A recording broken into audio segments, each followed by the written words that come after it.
Alhamdulillah, alhamdulillahilladzi hadana li hadza wa ma kunna linahtadiya laula an hadanallah.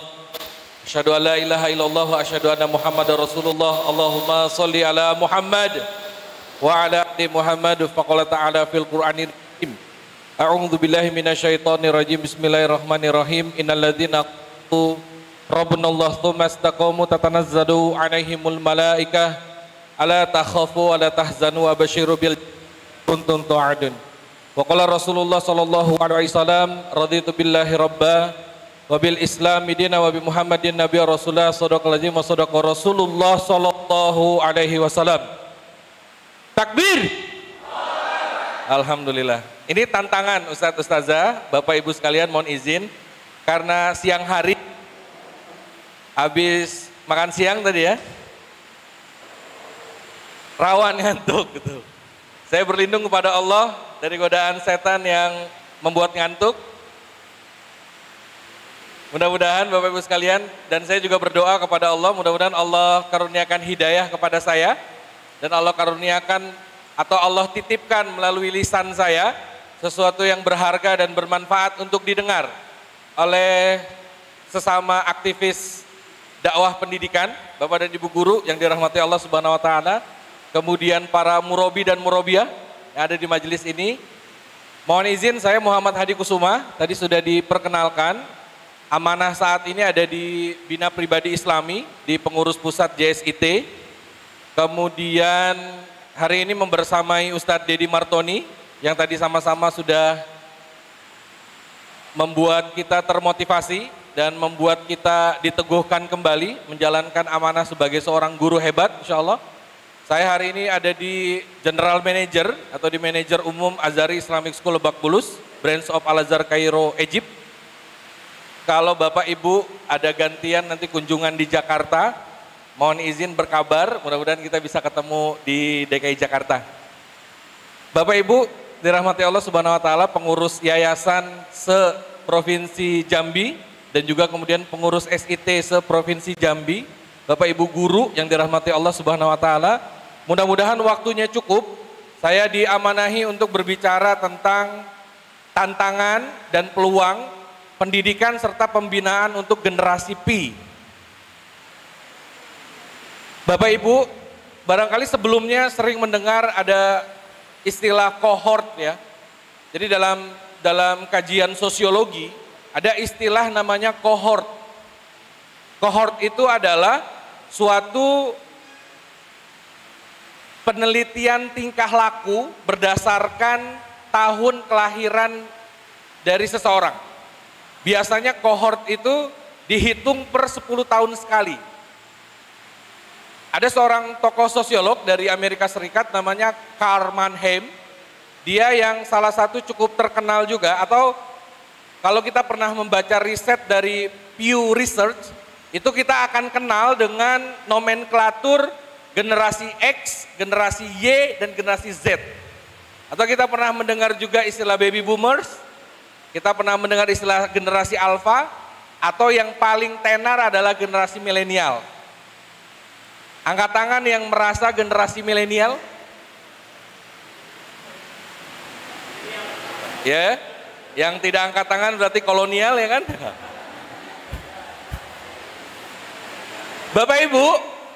Bapak Ibu percaya tidak percaya, kita sempat gagal paham tentang istilah milenial.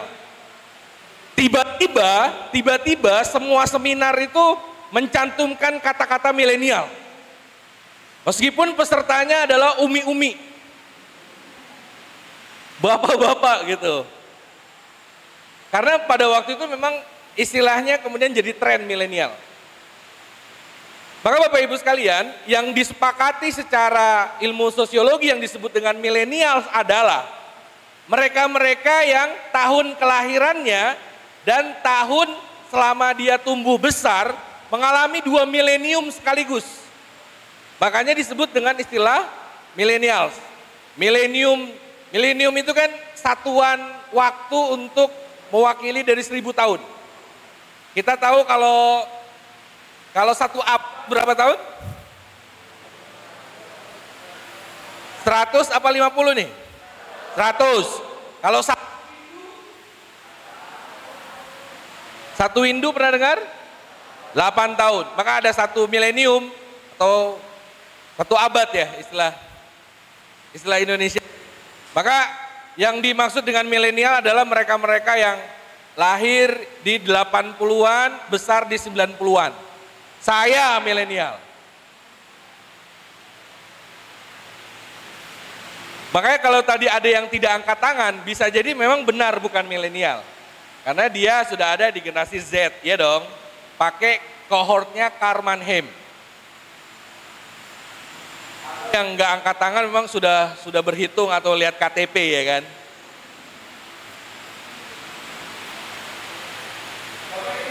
Masalahnya adalah ketika kita pakai nomenklatur XYZ, maka secara teori XYZ ini tidak terlalu tepat untuk anak muda Indonesia. XYZ ini tidak terlalu tepat untuk siswa-siswa yang hari ini kita ajar di SMA, SMP, apalagi SD. Karena Bapak Ibu sekalian, percaya tidak percaya, ketika kita mencoba mencari jurnal internasional atau mencari jurnal ilmiah untuk melihat riset tentang anak muda yang digunakan untuk pendidikan, jawabannya tidak ada.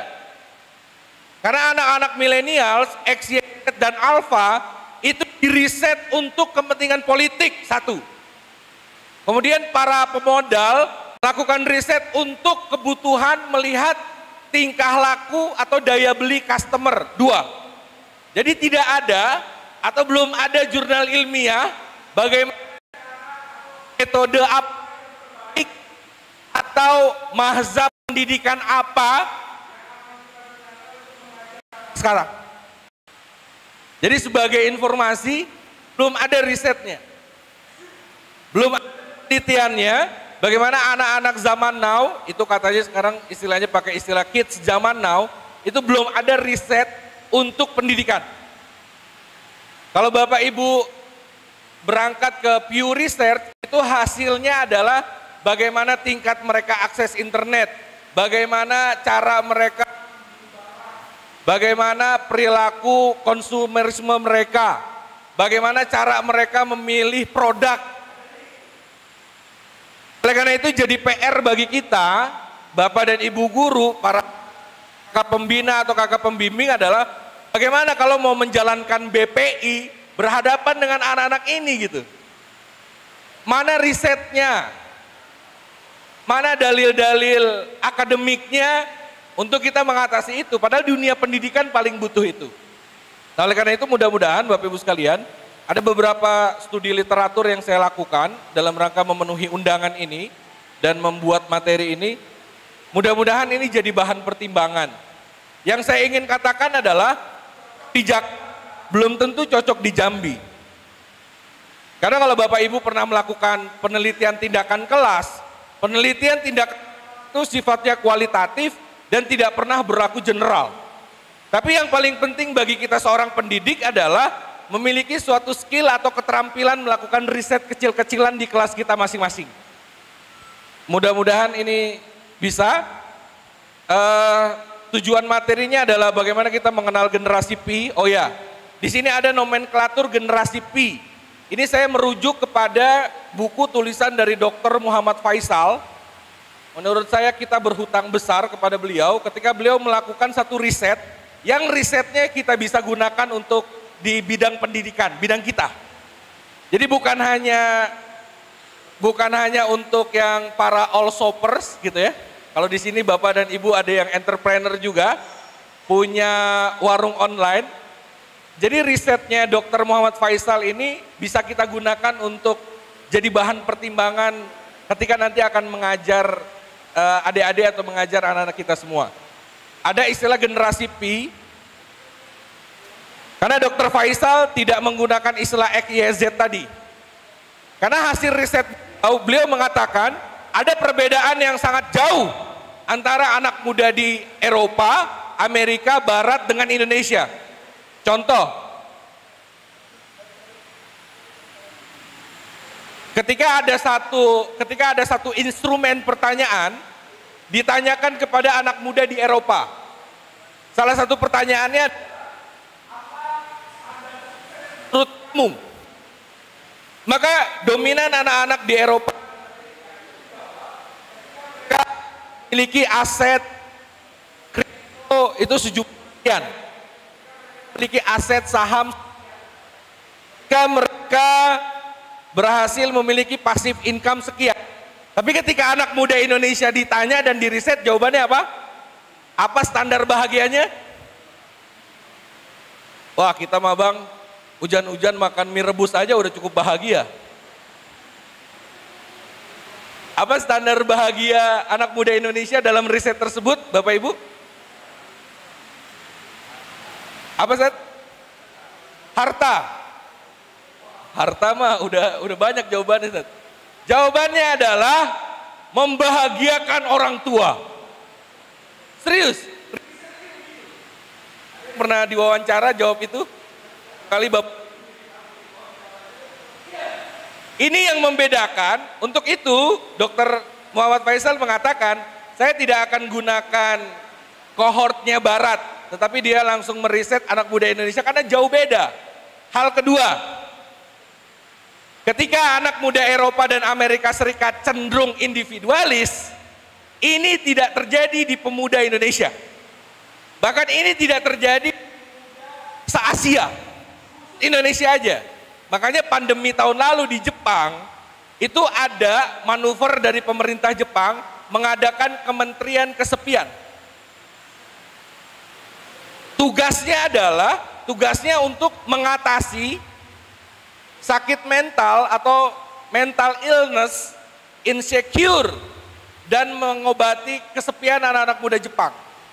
Faktanya adalah dibandingkan angka yang mati COVID di Jepang, itu lebih tinggi yang bunuh diri.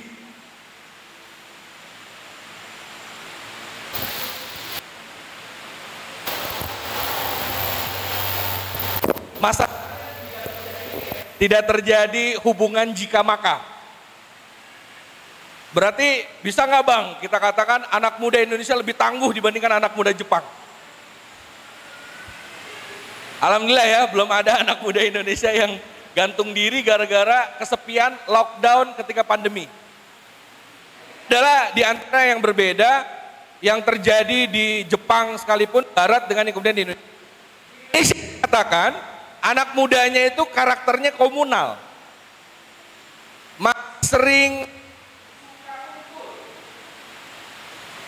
sering bikin komunitas dan jauh individualis, katanya begitu. Nah jadi Bapak Ibu sekalian, itu diantara perbedaan riset yang diajukan oleh Dr. Faisal. Makanya dia pakai istilah generasi Pi. Sebenarnya sih ini istilah aja ya. Jadi kalau misalkan ini mau kita bilang generasi ABC juga boleh. Kebetulan beliau pakai nomenklatur dari huruf Latin ya. Jadi pakai generasi Pi.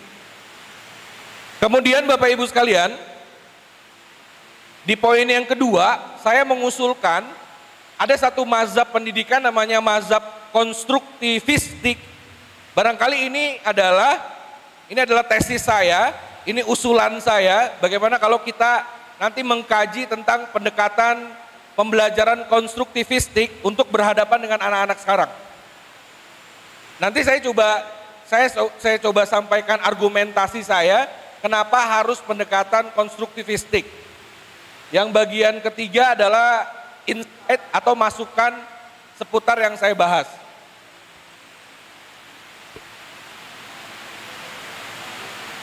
Oh ini pakai nama ini ya, staf BPI IT Indonesia ya.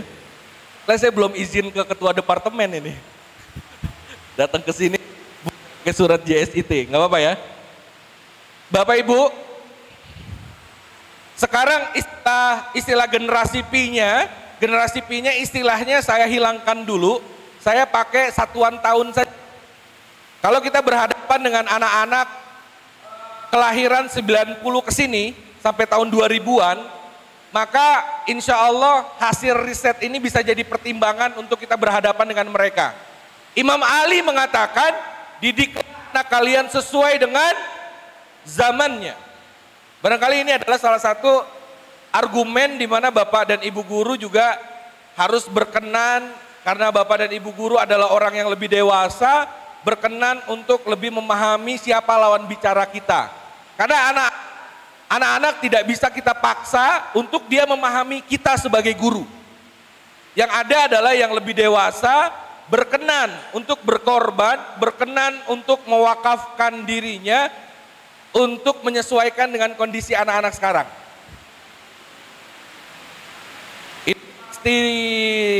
Ini pasti tidak terbaca ya. Saya sudah pak tapi tidak terbaca. Sebenarnya ini adalah semacam lorong waktu. Semacam lorong waktu dari anak muda tahun 30 sampai anak muda tahun kekinian. Kalau sekarang adalah bulan Oktober, maka Bapak Ibu sekalian ada momentum dahsyat di bulan Oktober. Momentum apa itu? Hari Santri ya. Santri, di mana Hari Santri ini adalah Kiai Haji Hasyim Asy'ari memberikan fatwa jihad.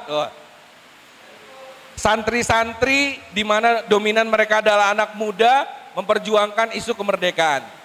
28 Oktober 1928 itu juga momentum yang sangat luar biasa.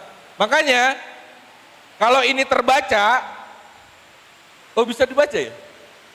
Wow Ustaz. Syukran Ustaz Wasril membantu ya. Di tahun 1900-an sampai 1930, misalkan kita pernah mendengar suatu perkataan, setiap zaman ada tokohnya, dan setiap zaman ada tantangan zamannya gitu ya. Ini juga sebenarnya. Pada tahun-tahun itu ikonnya adalah Soekarno, Tan Malaka, Syahrir, Buya Hamka dan seterusnya. Dan mereka punya tantangan zaman masalah kolonialisme dan persatuan bangsa. Menariknya anak muda pada waktu itu menyelesaikan karena salah satu kesepakatan dari Sumpah Pemuda adalah masalah bahasa atau isu persatuan lewat bahasa. Bapak Ibu harus perhatikan, hanya kita aja sebagai bangsa dan negara yang kalau saya orang Jakarta, di sini orang Jambi tidak butuh translator. Tapi ini tidak terjadi di negara-negara yang lain. Mohon maaf, gerakan Papua Merdeka ketika rapat itu pakai bahasa apa? Tahu ya, gerakan Papua Merdeka ya? Beberapa kali mengadakan tindakan anarkis, menyerang TNI, menyerang warga sipil. Kalau kan isunya minta merdeka dari Indonesia. Ketika mereka rapat menjalankan aksinya pakai bahasa apa? Indonesia. Kenapa? Karena perwakilan dari suku-suku yang ada itu punya bahasa sendiri. Dan ketika rapat, roaming. Imajinasikan ini adalah momentum Sumpah Pemuda. Yong Ambon datang pakai bahasa Ambon. Yong dari Sulawesi pakai bahasa. Angkat tangan orang Jambi yang hadir waktu itu. 19. Pakai bahasa Jambi, ya enggak? Yang dari Jawa pakai bahasa apa? Pertanyaannya adalah anak muda yang datang di Jakarta 28 Oktober 1928, peserta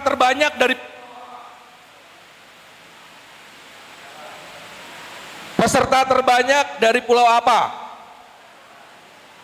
Perlu kita lihat Google Form kehadirannya? Belum ada ya? Bapak Ibu sekalian, paling banyak dari Pulau Jawa. Masalahnya adalah anak muda pada waktu itu tidak egois. Bang, ini kami orang Jawa nih paling banyak. Ayolah rapat pakai bahasa Jawa.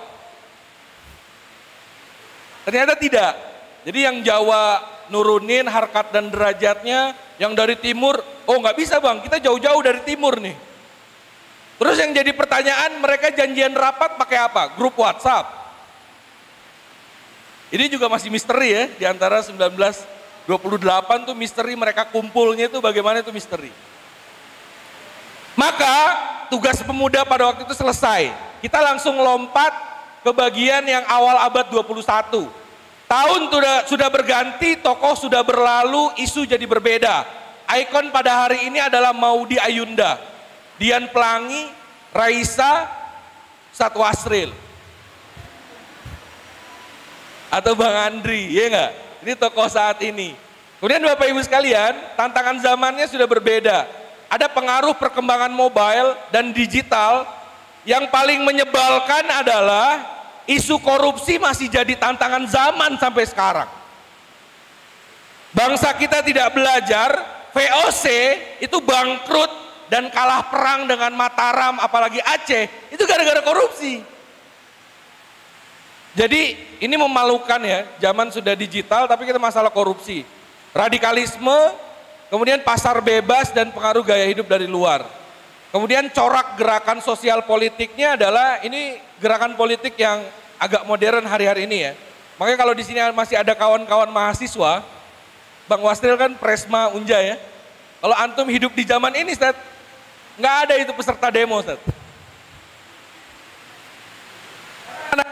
Anak-anak muda hari ini itu tidak suka turun ke jalan untuk isu sosial politiknya. Ketika anak-anak BEM UI itu berhasil jadi viral nasional dengan, ini bicara politik boleh nggak sih? Boleh ya? Viral nasional dengan hashtag King of Lip Service gitu kan, itu udah jadi viral nasional, bahkan bisa mengadakan satu hashtag. Maka mohon maaf, anak-anak muda hari ini tidak tertarik isu politik yang harus ada di jalan, misalkan begitu. Kemudian kita juga punya fenomena yang on top dan pemuda hijrah. Artinya Bapak Ibu sekalian, ini adalah zaman yang tidak kita hadapi. Ketika kita SMA atau kuliah, kita tidak menghadapi zaman ini. Maka Bapak Ibu sekalian, jangan sekali-sekali berimajinasi anak kita itu punya daya juang seperti bapak kita. Atau bahkan seperti kita. Anak-anak hari ini, dia menghadapi sesuatu yang tidak relevan. Misalkan pagi-pagi hujan deras. Kemudian kita sebagai orang tua mengatakan, dulu nak, bapak nih hujan-hujan kayak gini, ambil payung. Berangkat becek-becek, tetap ke sekolah. Apa anak-anak kita hari kan ada Grab car. Jadi bagi mereka nggak relevan. Ada beberapa lagi yang tidak relevan hari-hari ini. Kamu sebagai anak perempuan harus bisa belajar masak. Ada GoFood mah. Iya, dan ini dimungkinkan. Ini memungkinkan jadi bentrokan antar zaman, di mana banyak hal-hal yang terjadi di anak kita dan masih memaksa stigma kita. Kira-kira begitu Bapak Ibu sekalian. Nah ini sudah saya resum, hasil riset dari Dr. Muhammad Faisal, saya resum, mudah-mudahan ini berguna ketika nanti kita mengajar. Pertama, Bapak Ibu sekalian, anak-anak kita itu adalah performer. Bukan transformer ya, performer. Apa maksud performer, Bapak Ibu sekalian? Performer itu adalah orang yang suka tampil. Jadi, dari sananya, mereka itu adalah orang yang suka tampil karena memang mereka adalah digital native.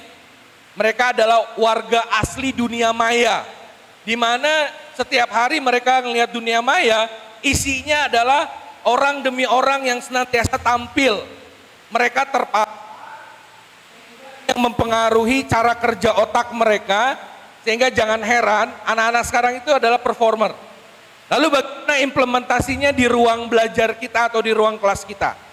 Saya ingin katakan begini, kalau di ruang kelas kita, baik di ruang BPI maupun ruang umum, ada anak yang malu-malu tampil. Ada anak yang disuruh mengalami kendala atau bilangnya malu. Ada anak yang diminta membacakan puisi, dia malu. Ada anak yang diminta untuk maju ke depan membacakan sesuatu, dia malu. Maka ini seolah tidak sesuai dengan data riset. Harusnya anak ini senang tampil. Harusnya ini ada orang yang tidak canggung di depan kamera. Maka Bapak Ibu sekalian, jawabannya adalah Karena anak ini sedang mengalami dua hal. Entah itu permasalahan pribadi atau dia punya permasalahan sosial. Kalau pagi kita hadir di sini, tadi ada adik-adik kita yang tampil di depan. Percaya diri betul. Dan main instrumen musiknya bagus. Suaranya bagus. Suaranya keluar semua. Suaranya solid, tidak fals. Nah, defaultnya kayak gitu harusnya. Harusnya anak. Jadi kalau ada anak yang diminta untuk, nak, Ustadz rekam ya, kamu bacain hafalannya. Dan dia enggan, Bapak Ibu sekalian, dia rada males untuk itu, maka jawabannya adalah ada permasalahan pribadi atau permasalahan sosial yang harus kita selesaikan dulu. Selama guru tidak membantu permasalahan pribadi dan sosial anak ini, dia tidak akan tampil. Nanti di slide selanjutnya kita bahas apa potensi-potensi yang menjadi permasalahan pribadi atau permasalahan sosial. Yang kedua adalah anak-anak ini adalah anak-anak dengan karakter self-acceptance.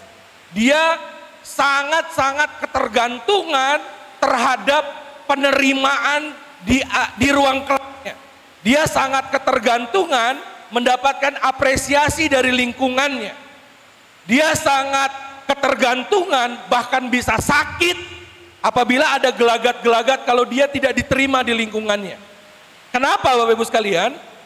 Karena saya katakan hari ini adalah dia warga dunia. Dia warga asli Arab, dia warga asli FET, dia warga asli dan penduduk tetap YouTube. Bapak kita itu adalah imigran. Penduduk aslinya anak-anak. Bapak-bapak dan guru bisa jadi adalah imigran. Pendatang, paham ya? Kalau anak-anak penduduk asli dan penduduk tetap. Masalahnya Bapak Ibu sekalian, algoritma YouTube dan Instagram itu kejam banget. YouTube menghendaki Anda upload video setiap hari kalau Anda mau mendapatkan penerimaan. Instagram menginginkan Anda mengupload konten yang viral baru Anda mendapatkan penerimaan. Sadar tidak sadar, suasana dunia maya itu ternyata masuk kelas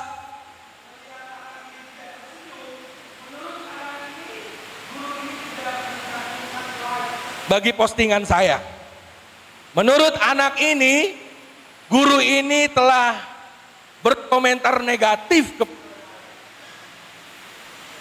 di percaya tidak Bapak Ibu sekalian, menurut data WHO, layanan WHO terbesar pada tahun 2020 itu digelontorkan kepada program layanan kesehatan jiwa. Disalurkan kepada program bunuh diri. WHO datanya semengerikan itu. Dan ini adalah suka tidak suka lingkungan yang sedang kita hadapi. Oleh karena itu Bapak Ibu sekalian, ada karakter yang namanya self acceptance dan appreciation. Bagaimana implementasi ruang-ruang BPI kita? Bagaimana implementasinya di ruang-ruang pendidikan kita? Jadilah Bapak dan Ibu guru yang mau merendahkan standar apresiasinya. Dalam dunia parenting, orang tua yang sangat sulit mengapresiasi seorang anak dimungkinkan dan tekanan jiwa. Bahkan sekarang kita diajarkan untuk rajin-rajin memberikan apresiasi kepada anak kita. Berapa banyak orang tua yang lupa memberikan apresiasi ketika anak laki-lakinya pulang dari sholat di masjid. Padahal Bapak Ibu sekalian, anak laki-laki bisa sholat di masjid adalah suatu kemewahan. Kita lupa ketika ada anak laki pulang dari masjid dan itu tidak dirayakan. Bapak ibu yang udah punya anak dan anaknya cowok udah berhasil pergi ke masjid, pulangnya rayakan. Misalkan ketika pulang dikasih Silver Queen satu dus gitu ya. Ada background musik. Jadi di depan pintu, bapak ibu di depan pintu, anak pakai sarung dari masjid gitu kan. Halo gitu kan. Pas dia masuk ada background musik. We are the champion my friend. Ya terserah lah musiknya apa. Kamu telah menyelesaikan sholat asar di masjid. Ini hadiah dari Abi Umi. Silver Queen 1 dus.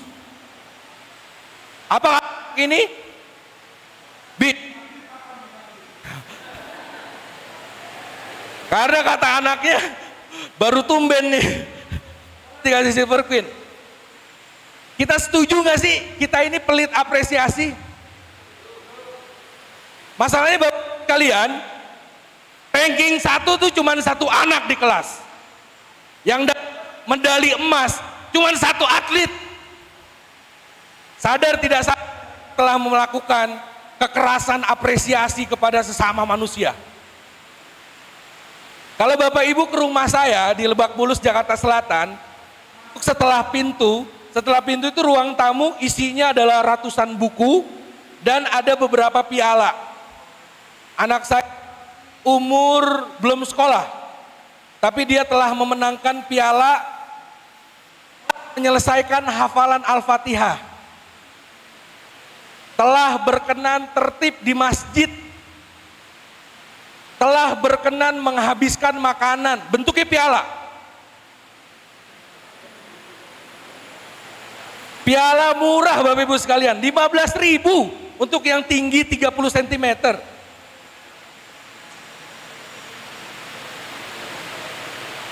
Ada yang mau ke rumah buktikan? Nah ini, Bang, no picture hoax. Nanti saya minta Uminya kirim fotonya ya. Kemudian Bapak Ibu sekalian, apa yang dilakukan oleh para orang tua? Menyelenggarakan seminar mengatasi kecanduan gadget pada anak. Iya gak sih? Masalahnya gini Bapak Ibu sekalian, gadget telah sukses merebut simpati dari anak-anak kita, jago mengapresiasi dirinya. Anak-anak seperti kita orang dewasa, ketika dia tidak mendapatkan apresiasi di dunia nyata, dia akan pergi ke dunia maya. Bapak Ibu, nah install games gak di handphonenya?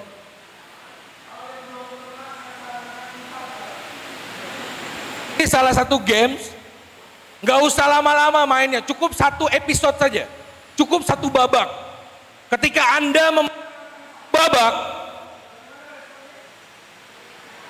ada petasan, ada balon.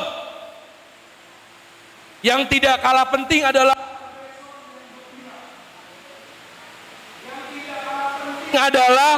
ada ucapan-ucapan positif. You are the winner, congratulations. Gamesnya cuma games seolah-olah gitu. Bapak, ini masalah laten di dunia pendidikan kita. Kita pelit apresiasi, udah ngaku aja. Kita pelit apresiasi Bapak Ibu sekalian. Padahal anak-anak sekarang dia punya karakter yang sangat kuat untuk self acceptance dan appreciation. Kita dewasa aja nggak dihargai, itu sakit hati. Apalagi anak-anak Bapak Ibu sekalian. Kemudian out of the box. Saya pikir ini benefit out of the box-nya anak-anak kita. Saya pikir ini manfaat kita. Makanya tadi judulnya adalah tantangan dan peluang. Ada tantangan, punya peluang. Banyak anak-anak SMA pada usia hari-hari ini, di rekeningnya sudah 3 digit. Di rekeningnya itu adalah hasil dia jualan online. Di mana ini tidak terjadi di zaman saya SMA misalkan. Nah ini saya pikir peluang Bapak Ibu sekalian. Kemudian yang keempat adalah mereka punya potensi adalah orang yang mampu mengendalikan sesuatu yang sedang terjadi. Bapak Ibu pernah ingat ini hashtag yang viral, Om, Tolelot Om. Ini kerjaan siapa nih? Ini kerjaan anak SMP yang bisa jadi sekarang udah jadi guru. Ayo ngaku nih siapa nih? Karena hashtag ini viral. Dan Indonesia tuh sering ya memproduksi suatu tren yang kemudian jadi viral. Ini benefit. Saya pikir ini benefit, banyak ajar konten itu bisa itu tren. Maksud saya, tunggangi seperti ini untuk menjadi satu hal nilai-nilai dakwah atau nilai-nilai pendidikan. Dan ini sulit diharapkan terjadi dari Bapak dan Ibu guru. Ada Bapak dan Ibu yang udah viral.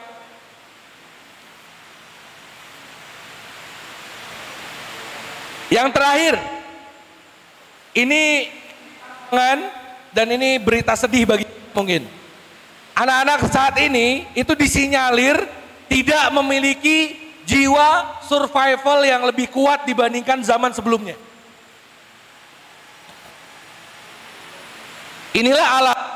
Inilah alasan kenapa hari-hari ini psikolog, psikiater itu mendapatkan pasien-pasien dengan gangguan jiwa dan itu usianya anak muda. Banyak kasus-kasus kejiwaan yang tidak pernah terjadi kita atau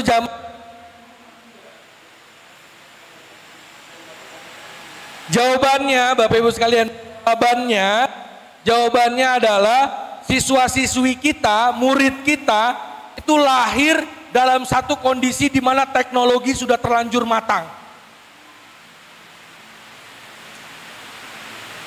Saya nggak tahu di Jambi udah ada Gojek atau Grab, ada ya?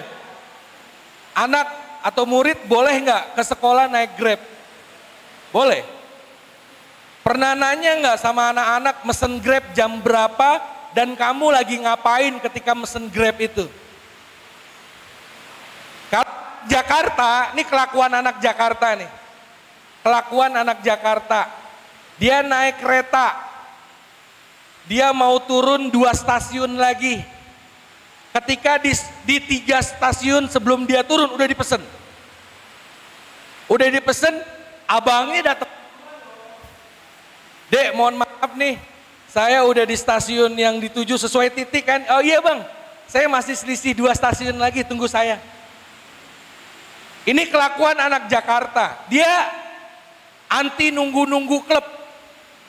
Pokoknya nggak mau menunggu dia. Bahkan kalau bisa masuk ke dalam rumah, jemput di depan kamar, mungkin begitu. Di mana? Udah di depan gerbang. Gerbangnya buka aja bang. Lurus terus, sebelah kiri pintu. Tuh, dia naik dari situ. Makanya kalau kita follow akun drama ojol misalkan, itu kan keluhannya kan nyebelin ya. Tingkah laku manusia-manusia egois. Masih 3 stasiun lagi udah di order, abangnya nunggu. Di cancel, rating turun. Ini anak ini maunya apa kan gitu. Bapak Ibu sekalian, jawaban kenapa anak-anak kita jiwa survivalnya lebih kurang dibandingkan kita. Kurang.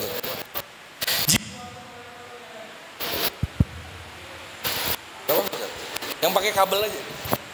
Ini mentang-mentang demonstran ya. Dulunya demonstran, pakai mic nggak apa. Dia nggak tahu kita udah ngap-ngapan.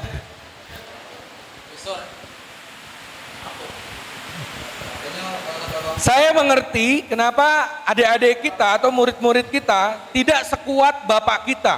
Tidak sekuat bapak dan ibu sekalian. Dia lahir dalam kondisi teknologi sudah mapan. Bagi mereka kesulitan hidup itu tidak relevan. Makanya apa yang viral hari ini di Instagram?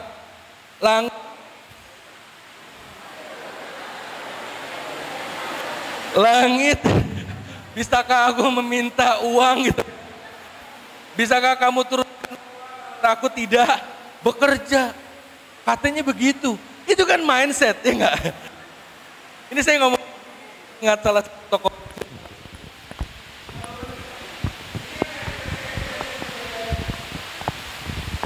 Ini enggak ada pengeras suara.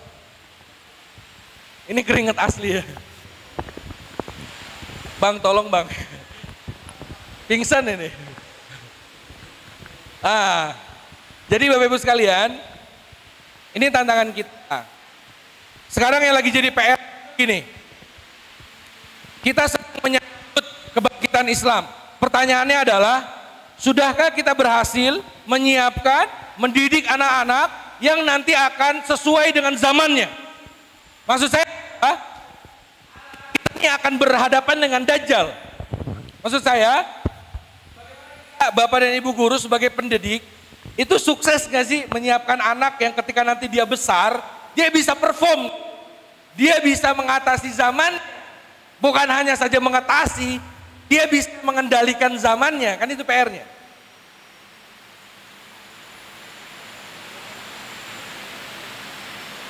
Ini yang tadi saya bicarakan, mereka komunal, solidaritas dan empatinya kuat. Jangan heran kalau ada artis yang dibully gara-gara dia melakukan tindakan-tindakan yang tidak bermoral, misalkan begitu. Kemudian ekonomi kreatif, ini menjadi satu pertimbangan. Lebih tertarik aksi media sosial dibandingkan demonstrasi lapangan. Dan berita bahagianya adalah murid-murid kita, kata membahagiakan orang tua itu masih menjadi tujuan hakiki kehidupan seorang anak muda saat ini. Ini berita baik bagi kita. Khususnya bagi guru tahfiz ya. Ada guru saya di sini, ada Ustadz Habibi. Mohon izin. Di mata pelajaran tahfiz itu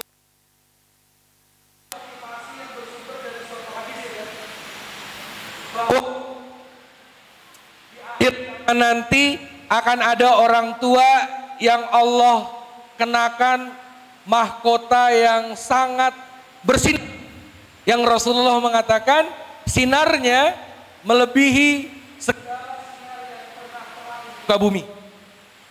Ketahuilah orang tua ini mendapatkan mahkota bersinar itu tersebab anak-anaknya adalah seorang ahlul Quran, yang dimana definisi ahlul Qur'annya ini ada beberapa peluang. Entah anaknya adalah hobi tilawah Quran, entah anaknya adalah orang yang serius dalam rangka menghimpun ayat-ayat Allah dalam dadanya, entah anaknya adalah orang-orang yang hamalatul Quran, pejuang Quran itu sendiri. Maka motivasi-motivasi yang dampak ke orang disinyalir adalah strategi motivasi yang sangat jitu. Karena di dalam otak mereka, itu mereka punya bayangan bahwa salah satu definisi sukses adalah membahagiakan orang tua. Bahkan Bapak Ibu sekalian, anak yang paling bandel sekalipun, anak yang paling nakal sekalipun dalam anggapan masyarakat, dia itu marah kalau ibunya itu kesusahan. Dia akan emosi kalau keluarganya itu ada yang mengganggu.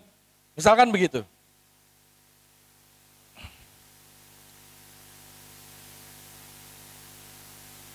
Ini yang tadi saya soalkan, kalau tiba-tiba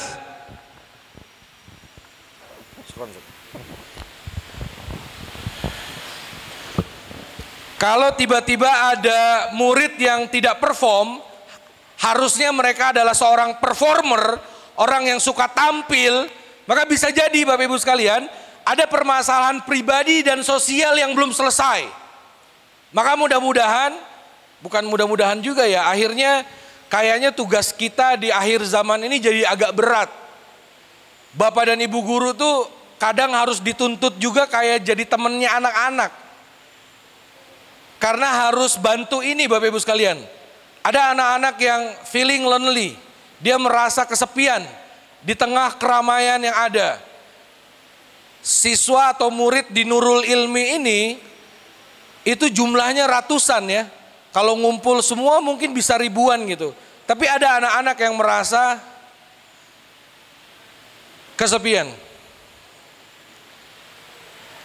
Kemudian merasa tidak diterima lingkungan. Makanya beberapa waktu yang lalu itu ada video yang viral. Ibu guru yang ketika siswanya mau masuk tuh, itu dia milih mau tos, mau salaman, atau dipeluk sama gurunya gitu ya. Ini juga disinyalir Bapak Ibu sekalian, salah satu aksi yang bagus, karena jauh sebelum anak belajar, jauh sebelum anak itu akan mengeksplorasi materi, guru ini piawai untuk memastikan, ya, kamu adalah anggota dari ruang kelas ini. Kamu diterima dengan bahagia. Kamu di sini diterima banget gitu. Saya bahagia kamu datang. Nah itu disinyalir adalah satu teknis-teknis yang sangat bagus. Ketika murid mau masuk kelas itu disambut sedemikian hingga. Ada yang tos, ada yang salaman, ada yang dipeluk sama gurunya. Itu luar biasa Bapak Ibu sekalian. Kemudian mulai muncul hal yang namanya minder sosial. Untuk hal ini kalau di sini ada pengelola yayasan atau pengelola sekolah, dan saya yakin kalau di lingkungan JSIT ini sudah berlangsung. Misalnya adalah tidak menyelenggarakan seremoni hari ulang tahun bagi siswa tertentu, benar nggak? Takutnya, Bapak Ibu sekalian, takutnya kalau satu anak itu melakukan seremoni ulang tahun di kelas, anak yang lain bilang ke emaknya, ya nggak? Mak, tadi temanku itu pesta, gitu kan? Besok kita pesta lah gitu kan. Padahal ulang tahunnya udah lewat. Jadi Bapak Ibu sekalian, jangan remehkan minder sosial. Jangan kompetisikan atau jangan membuat kompetisi yang ujung-ujungnya adalah jadi teror sosial bagi murid. Itu bahaya betul. Ada sebagian anak menurut risetnya dia takut gagal.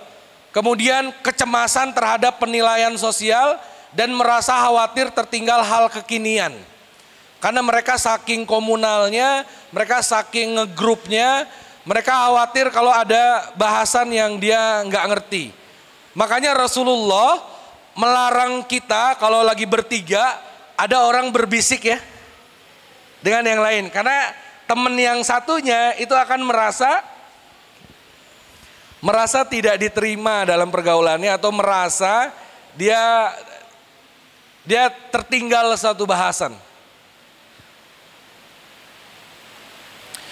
Nah untuk itu Bapak Ibu sekalian, untuk itu urutan prioritas bagi generasi yang kekinian, bagi mereka adalah permasalahan pribadi saya harus udah selesai dulu, permasalahan sosial saya selesai, baru saya siap mau diajak isu nasional bahkan global sekalipun. Baru saya siap kalau mau dilibatkan dalam dakwah-dakwah. Baru saya siap kalau diminta untuk perform di hadapan umum. Baru saya siap untuk diajak ngobrol bahan pelajaran apapun. Ini adalah bagian yang pertama, karena di bagian pertama tadi saya mengajak untuk kita melihat riset bagaimana kira-kira perilaku anak-anak di generasi P atau di anak-anak yang hari ini menjadi murid kita. Di bagian yang kedua, ini tadi yang saya sampaikan, Bapak Ibu sekalian, kalau boleh saya mengusulkan, maka saya mengusulkan ini. Satu pendekatan pembelajaran namanya konstruktivistik. Bapak Ibu bisa buka lagi perpustakaannya. Barangkali waktu sekolah dulu di kuliah itu pernah punya buku tentang teori belajar.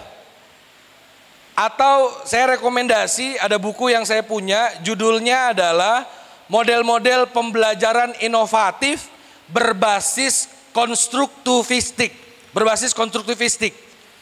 Nah itu ada pilihan-pilihan metode belajar. Nah masalahnya adalah Bapak Ibu sekalian, mazhab konstruktivistik. Jadi kalau di fikih ibadah itu ada beberapa mazhab, maka dalam teori belajar itu juga ada mazhabnya juga. Ada beberapa tokoh yang menganut mazhab behavioristik. Dia mengandalkan tingkah laku keseharian dalam rangka menyampaikan bahan pelajaran. Terkadang kita pakai ini juga. Guru-guru tahfiz pasti itu pendekatannya behavioristik. Karena kekuatan dari pembelajaran tahfiz adalah pengulangan. Begitu gak sih? Sesungguhnya apa yang dilakukan oleh David Beckham, ada yang tidak kenal David Beckham? Nggak kenal? David Beckham ada yang kenal Bapak Ibu sekalian? Sebagai informasi, David Beckham adalah atlet sepak bola berkebangsaan Inggris. Dia terkenal paling jago untuk mengeksekusi bola mati. Kabarnya di obrolan anak-anak cowok ini nih ya, kalau David Beckham mengeksekusi tendangan, insya Allah berapa persen gol, Ustaz? Kabarnya 90% itu gol. Tahukah kita David Beckham melakukan murojaah? Karena salah satu latihannya adalah metodenya metode repetisi. Dalam bahasa guru tahfiz adalah murojaah, pengulangan. Dia mengulang-ulang setiap harinya, menendang sekali latihan itu 100 minimal, 100 tendangan bola mengarah ke gawang. Ada yang tidak kenal dengan Michael Jordan? Salah satu atlet NBA berkebangsaan Amerika Serikat. Juga terkenal dengan 3-point shoot yang bagus. Dia juga melakukan 500 kali lemparan dalam setiap harinya. Maka kalau ada murid kita yang hafiznya itu mutkin, sangat kuat sekali hafalannya, atau kalau para asatid kita yang guru tahfiz itu hafalannya kuat, yakinlah pendekatannya adalah behavioristik, pengulangan berkali-kali, aktivitas harian gitu. Nah yang ini adalah pembelajaran konstruktif. Bapak Ibu sekalian, teori konstruktif itu mengatakan bahwa teori ini memberikan keaktifan kepada siswa untuk menemukan sendiri kompetensinya. Dengan kata lain, guru dia berperan sebagai seorang sutradara saja. Dia menguasai skrip cerita, tapi jangan berharap ngelihat sutradara main film. Jangan berharap ngelihat sutradara ada di frame kamera. Ada nggak sutradara di frame kamera? Enggak. Dia justru yang mengendalikan frame kamera.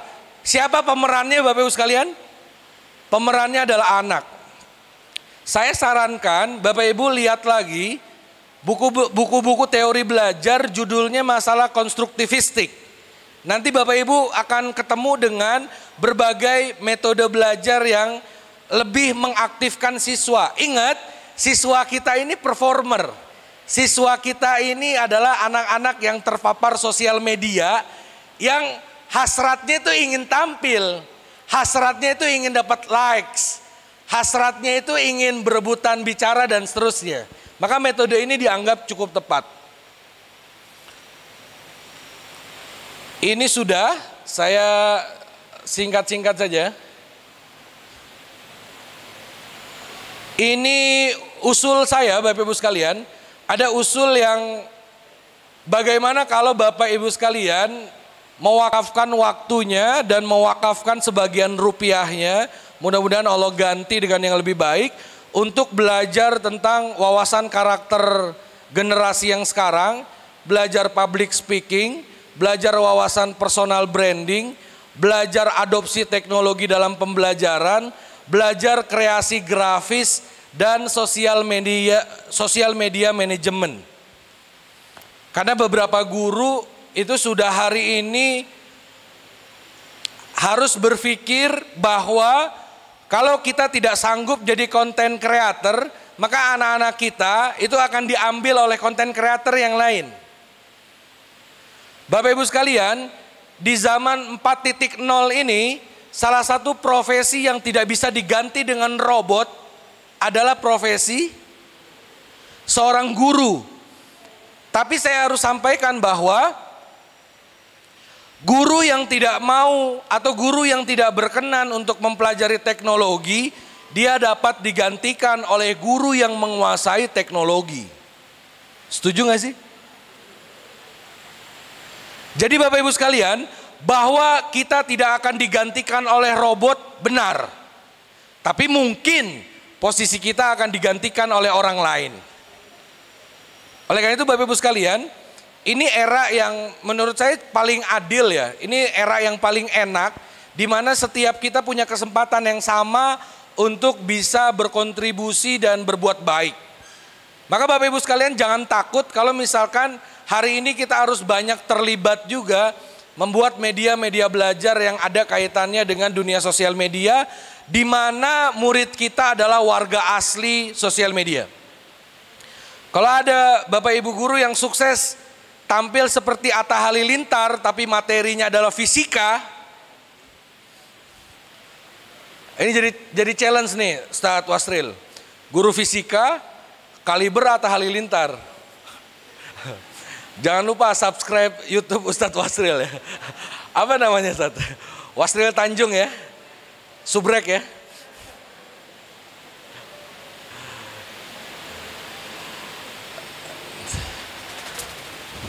Oh, suaranya nggak keluar ya. Saya rencananya mau tutup sesi ini dengan video ini Bapak Ibu sekalian. Ini suaranya keluar nggak sih? Enggak ya? Tadi sih kabelnya udah nyolok, Ustaz.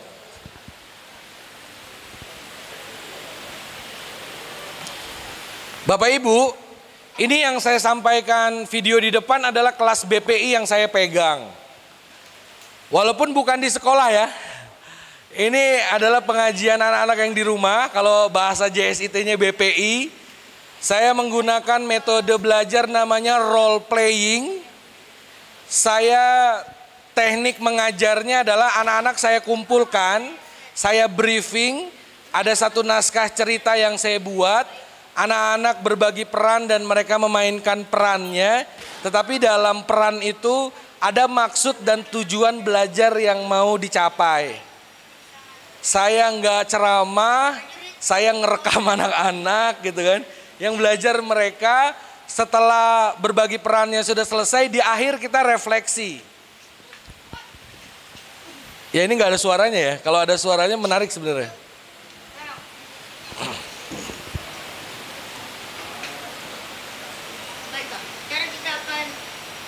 Muncul Ustaz.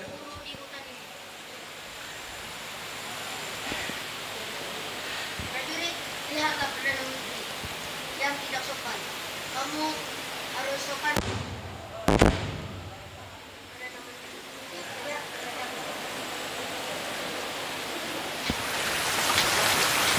Nggak apa-apa Ustaz Andri.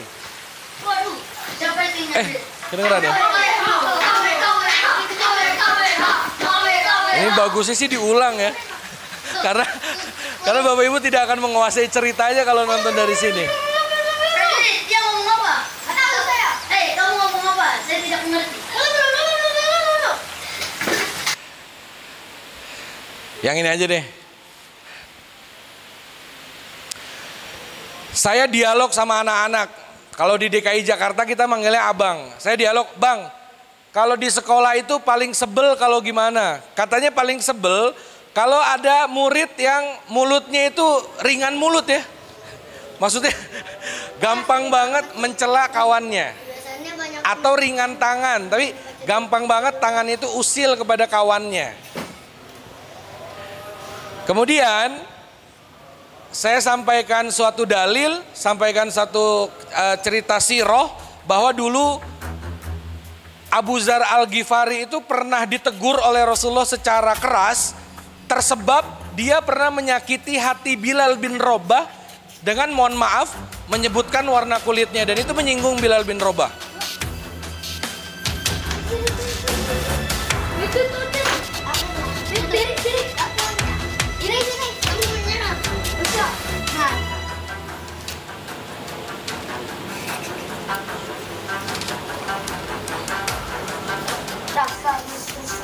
Sudah keluar tapi suaranya ini Ustaz, kurang terdengar jelas. Woi, udah. Masih anak kecil dan anak kecil boleh. Woi, lu kok ikut campur? Ini ngaji dari asar sampai pokoknya tadi terang sampai gelap.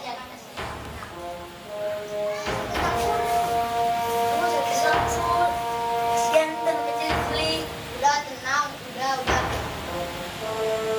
Lawan. Kentang di sini kentang, di sana kentang, kertas pikul. Kentang.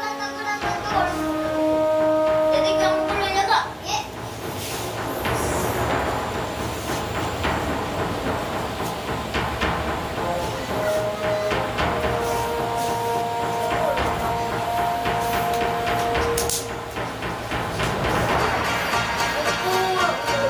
Lagi.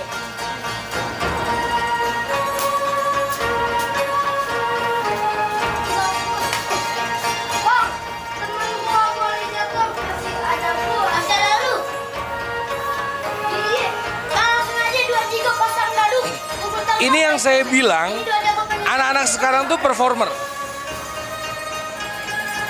Saya yakin betul anak-anak tuh fitrahnya kayak begini. Di depan kamera, ini jangan disangka kita briefing ya. Jangan disangka kita bikin koreografi, enggak. Tenang, gua kasih duit.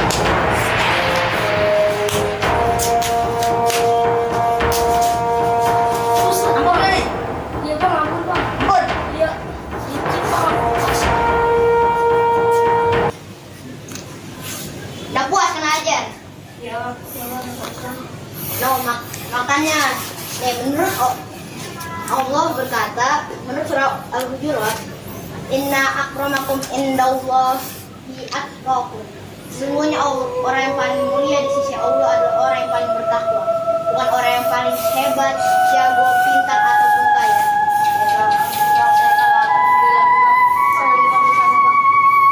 Minta maaf sama dia. Minta maaf sama dia. Udah ya, janji nggak akan ngelakuin lagi ya. Iya bang. Lagi tobat ya. Iya.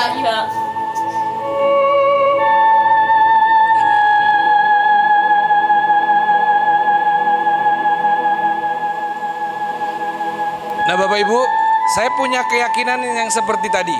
Bahwa riset tadi seharusnya ini juga berjalan. Seharusnya ini juga berlaku bagi anak-anak yang lain bahwa sesungguhnya anak-anak itu performer. Dia bisa diajak kooperatif dalam pembelajaran. Dia bisa kita briefing. Dia bisa kita arahkan, dia bisa diskenariokan belajar layaknya belajar orang dewasa. Syaratnya adalah dia tanpa beban ketika ada di ruang kelas. Dia lagi nggak punya beban ketika di ruang BPI. Maka tampilannya kayak begini. Ustadz, berarti itu tampilan video-video yang anak lagi nggak ada beban ya? Betul. Karena kalau lagi ada beban di likoan itu nggak saya rekam. Ya saya nggak bisa ngerekam lah. Ada yang lagi merengut, ada yang nangis, kan gitu ya. Dan beberapa produksi video ini lebih dari 2. Artinya di beberapa kondisi ketika anak-anak itu tidak ada masalah pribadi, tidak sedang bermasalah dengan teman pengajiannya, dia bisa kita ajak ngaji layaknya orang dewasa. Ya kalau ini udah usia dewasa lah. Baik Bapak Ibu sekalian, barangkali ini akhir dari slide di materi yang pertama ya. Kalau nggak salah saya diminta 2 sesi, mudah-mudahan tidak pingsan sampai habis asar nanti. Ini sesi yang pertama, saya menyoal tentang tantangan dan peluang pendidikan dan pembinaan terhadap anak-anak kekinian. Saya mencantumkan ini, satu quotes dari Einstein. Ini Einstein mengatakan, I'm not, dia mengaku dengan rendah hatinya, dia bukan rendah hati ya, rendah hati benar ya. Dengan rendah hatinya dia mengatakan, I'm not smarter than anybody else. Saya bukan orang yang lebih pintar dibandingkan orang yang lain. But, dia katakan, tetapi saya adalah orang yang sabar dan paling kuat bertahan lama-lama dengan suatu permasalahan. Dia mengatakan, I just with problems longer than the others. Saya adalah orang yang paling lama, paling sanggup bertahan berlama-lama dengan masalah yang saya hadapi. Sebagai catatan, Bapak Ibu sekalian, Einstein adalah seorang anak yang tidak pernah selesai sekolah formal. Karena dia mengalami disleksia. Makanya tidak ada satu sekolah formal pun yang mampu menerima anak kecil yang bernama Einstein. Makanya dia mengatakan, I'm not smarter than anybody else. Saya bukan orang yang paling pintar di kelas. Saya bukan anak yang paling pintar dibandingkan anak yang lain. I just stay with problems longer. Saya adalah orang yang bertahan dengan segala masalah lebih lama, lebih sabar. Bapak Ibu sekalian, Einstein yang tidak pernah mengalami BPI, dengan kesabarannya dia mampu menemukan teori relativitas waktu. Maka apalagi Bapak dan Ibu sekalian yang telah mendengar banyak Al-Quran dan hadis, banyak tausiah tentang sabar, mudah-mudahan Allah berikan kesabaran, bertahan lama-lama dengan satu permasalahan pendidikan yang dihadapi, sampai permasalahan itu menyerah sendiri, atau Allah yang menunjukkan bagaimana caranya menaklukkan permasalahan tersebut. Al-haqqu min rabbik, fala takunanna minal mumtarin, wal afu minkum, wassalamualaikum warahmatullahi wabarakatuh. Waalaikumsalam warahmatullahi wabarakatuh. Takbir. Ya, syukur Ustaz. Oh, jadi berdiri juga kita nih ya. Iya. Stand up. Ya. Sangat luar biasa materinya ya. Ada tantangan dan ada peluang ya, bagaimana kita manfaatkan peluang, mana kita mengatasi tantangan di era atau di zaman yang V. Itu luar biasa dan dikaitkan dengan kegiatan kita ya, Bina Pribadi Islami. Kita hingga pukul 14.50 menjelang sebelum asar, masih ada waktu sekitar 16